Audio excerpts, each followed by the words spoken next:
Hello बच्चों, कैसे हैं आप लोग। आशा करते हैं आप सभी के सभी अच्छे होंगे। जैसा कि आपको मालूम है कि मैंने एक फिजिक्स की सीरीज स्टार्ट की है जिसमें विभिन्न प्रतियोगी परीक्षाओं के लिए स्टडी कराई जा रही है और वो आपकी PGT, TGT, CTET, UP TET, super TET, NDA, air force, navy, इन सभी के लिए जो कुछ फिजिक्स पूछी जाती है एग्जाम्स में वो आपको यहाँ पर मिलेगी और बहुत सारे क्वेश्चंस की प्रैक्टिस मिलेगी। जैसा कि आपको पता है कि इससे पहले मैंने एक पार्ट वन डायमेंशनल मोशन का डाला था, उसका ये सेकेंड पार्ट अब डालने जा रहा हूं और उसकी अपन लोग स्टडी करने जा रहे हैं। वन डायमेंशनल मोशन में हम लोगों ने ये देखा था कि डिस्प्लेसमेंट क्या होता था, डिस्टेंस क्या होता था और उस पर वेरियस टाइप की अपन लोगों ने प्रॉब्लम देखी थी। उसके लिए एक टेस्ट पेपर भी मैंने डाला था और उसका सॉल्यूशन भी डाला है, आप देख सकते हैं। पार्ट 1 में आपको मिलेगा वन डायमेंशनल मोशन में। आज बच्चों अपन लोग स्टार्ट करने जा रहे हैं उसी का पार्ट 2 वन डायमेंशनल मोशन, एक विमीय गति का भाग 2। सेकेंड पार्ट में अपन लोग देखेंगे एक मोस्ट इंपॉर्टेंट टॉपिक है जिसका नाम है त्वरण या एक्सेलरेशन। बिना टाइम गंवाए हुए अपन लोग देख रहे हैं विदाउट लॉस ऑफ टाइम कि क्या होता है, त्वरण क्या है, उसकी डेफिनेशन क्या है और कैसे क्या उस पर वर्क करेंगे। हम लोग बोलते हैं अगर त्वरण की बात करें, एक्सेलरेशन की बात करें तो इसकी डेफिनेशन की बात की जाए एक्सेलरेशन की तो बोलते हैं rate of change of velocity is known as acceleration. वेग परिवर्तन की दर त्वरण कहलाती है। इसका मैथमेटिकल अगर अपन लोग देखें तो एक बॉडी है और वो v1 स्पीड थी उसकी, v1 वेग था उसका और आफ्टर टाइम t समय बाद उस बॉडी का वेग v2 हो जाता है। तो बॉडी का एक्सेलरेशन क्या है, त्वरण क्या है, उसकी बात करेंगे तो मैथमेटिकल इक्वेशन होगी a is equal to delta v by T, मतलब वैल्यू बनेगी जाके v2 minus v1 bye T. अगर बच्चों अपन लोग बात करें इसके कुछ पॉइंट्स, पहला पॉइंट्स ये होगा कि ये सदिश राशि होगी, वेक्टर क्वांटिटी है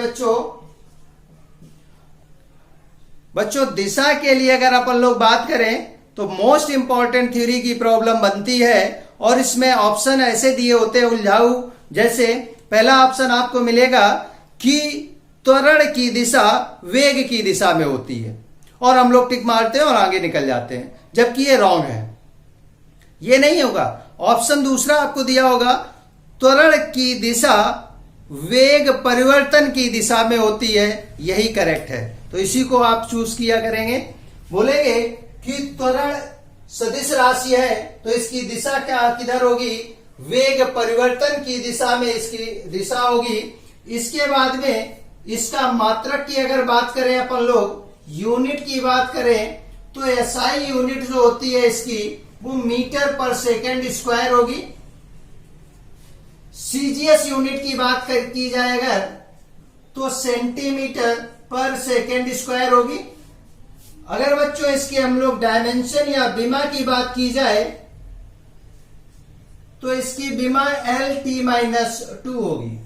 यहां पर बच्चों L फॉर लेंथ को मेजर करते हैं मीटर में, जबकि T फॉर टाइम को मेजर करते हैं सेकेंड में और सेकेंड अपॉन में जा रहा है और इसकी पावर स्क्वायर में जा रही है। इसका मतलब ये ऊपर जब ले जाएंगे तो वैल्यू बनेगी जाके T-2, यानी कि कंप्लीट अगर हम लोग डायमेंशन देखेंगे इसकी तो LT-2 बनेगी जाके।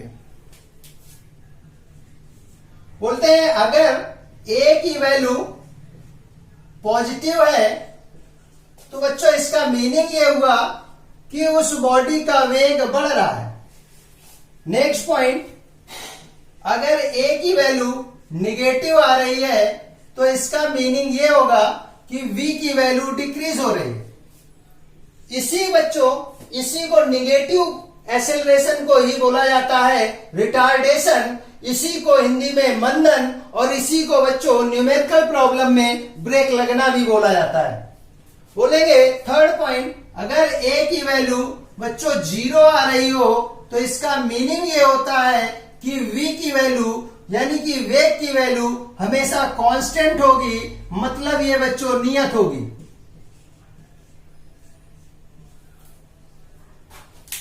एक प्रॉब्लम जल्दी से देखते हैं इसके ऊपर। बोलते हैं बच्चों एक बॉडी है और वो बॉडी उसकी velocity v1 is equal to 10 metre पर सेकेंड इतनी थी और t is equal to 5 second के बाद उसकी velocity v2 is equal to 35 metre पर सेकेंड हो जाती है। बोलते हैं a body is travelling with the initial velocity 10 metre पर second, after time t its velocity become 35 meter per second, find out acceleration of the body. Well, very simple बच्चों, a is equal to delta v by t is equal to v2 minus v1 by t। बच्चों value put करेंगे, a is equal to 35 minus 10 by 5 is equal to 25 by 5। a should be equal to 5 meter per second square. This is the answer. आपने देखा होगा इस problem को हम लोगों ने कैसे सॉल्व किया और वैल्यू पुट की और आंसर निकाल लिया। वेरी सिंपल प्रॉब्लम थी इसको, और इससे हम लोग थोड़ी लेवल की प्रॉब्लम आगे देखेंगे टाइम टू टाइम। नेक्स्ट बात करते हैं अपन लोग टाइप्स ऑफ एसेलरेशन। एसेलरेशन का टाइप अपन लोग देखेंगे। एसेलरेशन या त्वरण कितने प्रकार का होता है? तो बच्चों अगर त्वरण के प्रकार की बात करें तो पहले एक होता है यूनिफॉर्म एसेलरेशन, एक समान त्वरण। दूसरा होता है बच्चा नॉन यूनिफॉर्म एसेलरेशन, परिवर्ती त्वरण। और थर्ड की बात करेंगे तो औसत त्वरण, एवरेज त्वरण। वन बाय वन अपन लोग बात करने जा रहे हैं। सबसे पहली बात बच्चों हम लोग यूनिफॉर्म एसेलरेशन।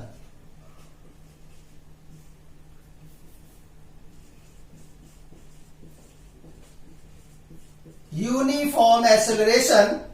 इस दूसरा बच्चों इसी में रहेगा नॉन यूनिफॉर्म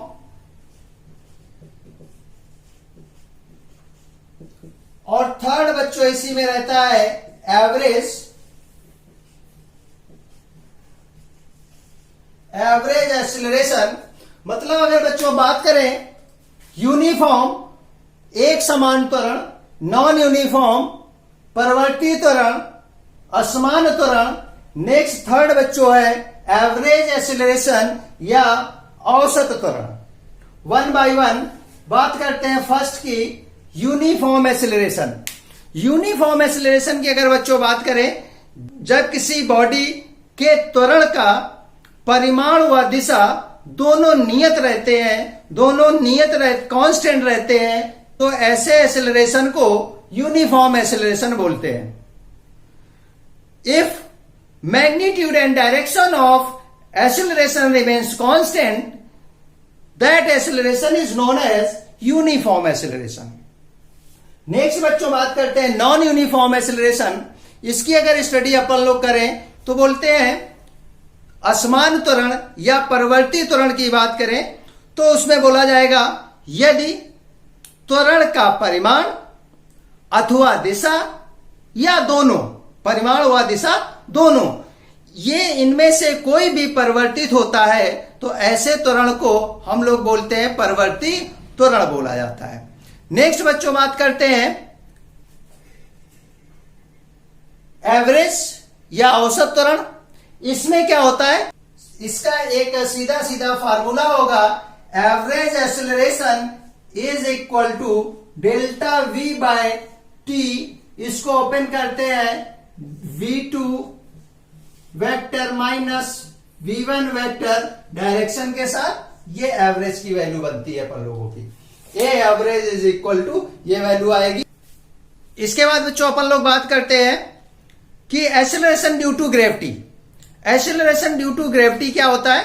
बोलते हैं जब कोई बॉडी फ्री फॉलिंग होती है, ऊपर से नीचे आ रही है, फ्री फॉलिंग होना, गिर जाना, छूट जाना, फिसल जाना, सब वर्ड एक ही होते हैं। बोलते हैं अगर इस बॉडी को ऊपर से छोड़ दिया जाता है तो जिस त्वरण से ये नीचे आती है उसी को हम लोग बोलते हैं एक्सेलरेशन ड्यू टू ग्रेविटी या गुरुत्वीय त्वरण बोला जाता है। अगर बच्चों हम लोग गुरुत्वीय त्वरण के लिए बात करें तो यहाँ पर नोट लगा के अपन लोग लिख लेते हैं। गुरुत्वीय त्वरण G से प्रदर्शित करते हैं। इसकी वैल्यू बच्चों 9.8 मीटर पर सेकेंड स्क्वायर होती है। ईजीएस में इसकी वैल्यू होती है 980 सेंटीमीटर पर सेकेंड स्क्वायर। और एफपीएस सिस्टम एक होता है एफपीएस सिस्टम, उस सिस्टम में इसकी वैल्यू होती है 32 फीट पर सेकेंड स्क्वायर। ये जी की वैल्यू अपन लोगों की हो गई, इसको मेमोरी में रखेंगे और ये अपने फार्मूले में काम आएगी भाई।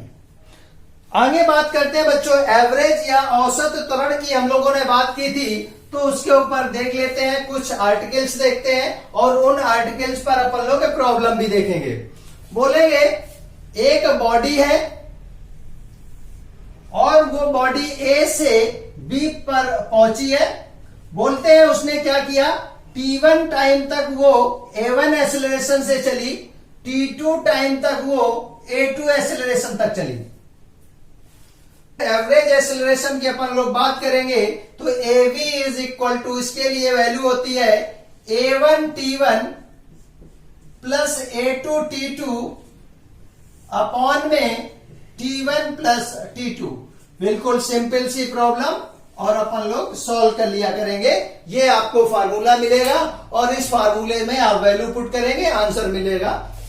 कब ये होगा, जब कोई बॉडी T1 समय तक A1 एक्सेलरेशन से T2 समय तक A2 एक्सेलरेशन से ट्रेवल कर रही हो तो एवरेज या औसत त्वरण उसका क्या होगा, उसकी वैल्यू अपन लोग देख लिया करेंगे।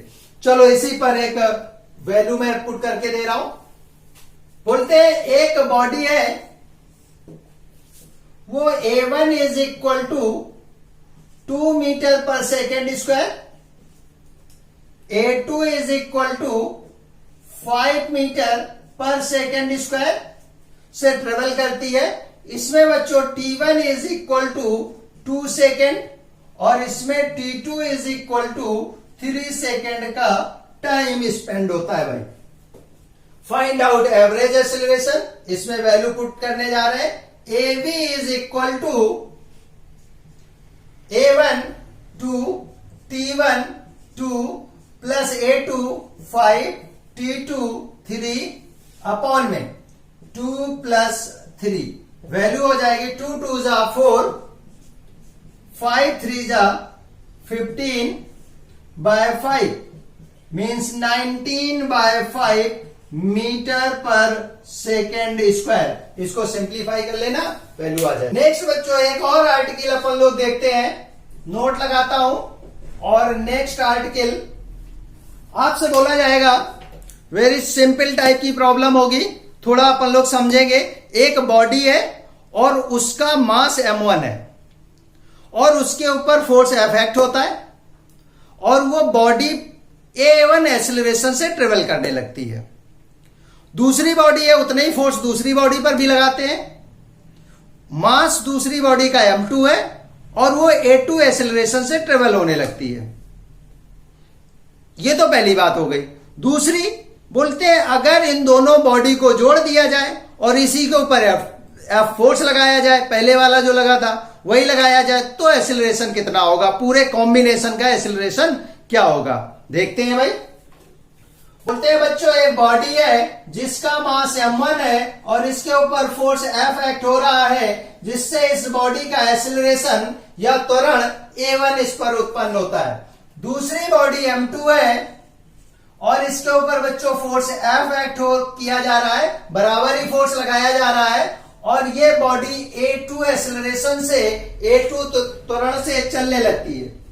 बोलते हैं अगर दोनों बॉडी को जोड़ दिया जाए, दोनों बॉडी को मैंने कंबाइन कर दिया, जोड़ दिया गया m1 और m2 को, और इसके ऊपर बच्चों अभी भी फोर्स F एक्ट हो रहा है और इधर की डायरेक्शन में एक्सेलरेशन इस पर A लग रहा है, तो A की वैल्यू आपसे पूछी जाएगी। अगर ऐसे कुछ हो तो बिल्कुल हम लोग लॉन्ग मेथड नहीं यूज करेंगे, ना मैं बताने जा रहा हूं, यहां बिल्कुल शॉर्ट ट्रिक अप्लाई करेंगे और वैल्यू आपको मिल जाएगी। बोलेंगे a is equal to a1 a2 upon में a1 प्लस a2। ये आप फार्मूला यूज करना और आपको धनाधन आंसर मिलना स्टार्ट हो जाएंगे। आशा करते हैं बच्चों आप लोगों को समझ में आया होगा ये कि कैसे अपन लोग कर रहे हैं।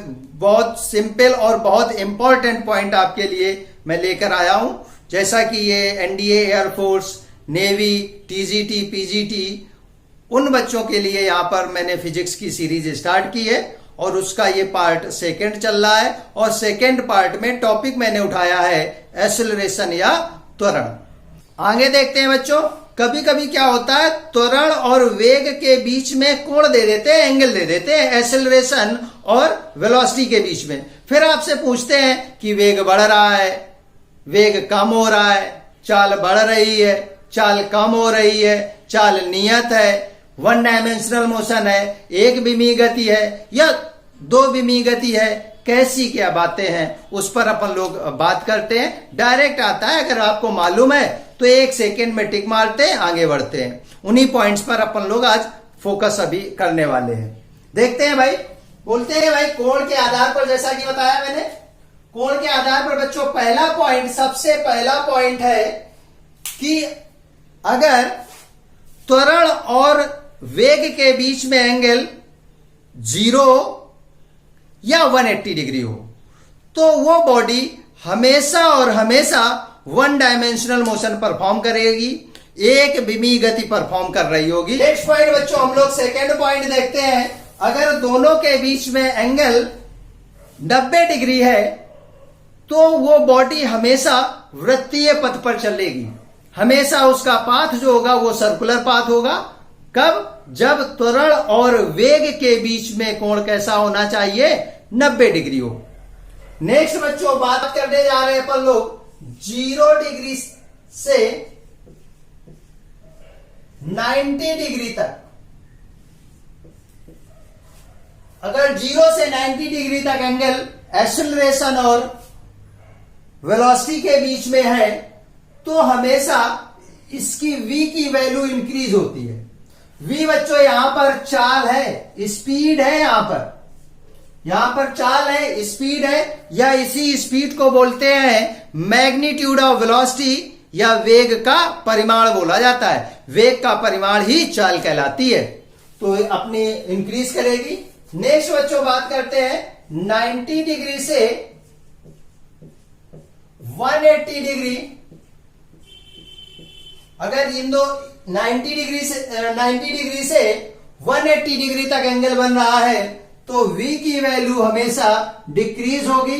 फिर से बच्चों यहां पर क्या होगा, चाल होगा, या इसी को बोलेंगे मैग्नीट्यूड ऑफ वेलोसिटी, हमेशा डिक्रीज होगी। अगर बच्चों एंगल 90 डिग्री है तो v की वैल्यू ऑलवेज कांस्टेंट रहेगी बच्चों, ये नियत रहेगी।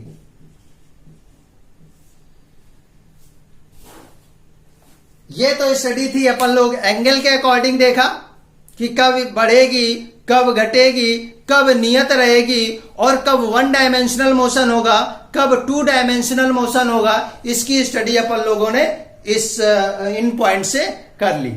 एक बहुत इंपॉर्टेंट नोट की बात अपन लोग करने जा रहे हैं और उसको देखेंगे भाई।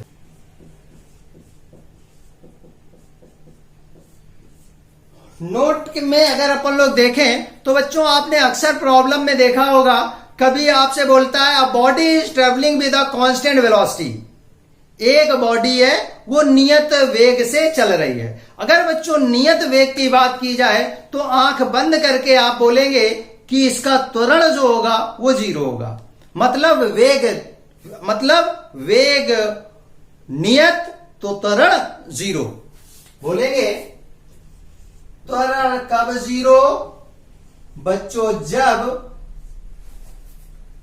वेग की वैल्यू कैसी हो, वेलोसिटी कैसा हो, कांस्टेंट हो, नियत हो बच्चों। .